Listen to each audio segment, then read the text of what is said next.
Beh sì, allora per quanto riguarda il controllo del territorio è sempre un momento particolare, Halloween soprattutto perché attira molte persone e ha un controllo e un'attenzione più approfondita per quanto ci riguarda, e quindi al di là delle pattuglie per il solito controllo del territorio, per i fenomeni predatori,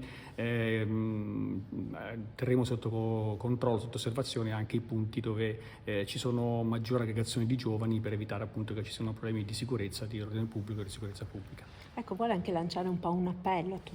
a tutti questi ragazzi relativamente al divertimento, ma insomma con testa. Beh sì, allora il divertimento deve essere un divertimento sano, però deve essere contemperato con quelle che sono le regole che guidano la vita quotidiana di tutti, per cui schiamazzi devono essere evitati e soprattutto quando ci si mette alla guida dobbiamo fare attenzione di non essere in stato di ebbrezza e di essere pienamente coscienti di quello che si sta facendo, perché poi le conseguenze possono essere anche gravi e a volte anche mortali.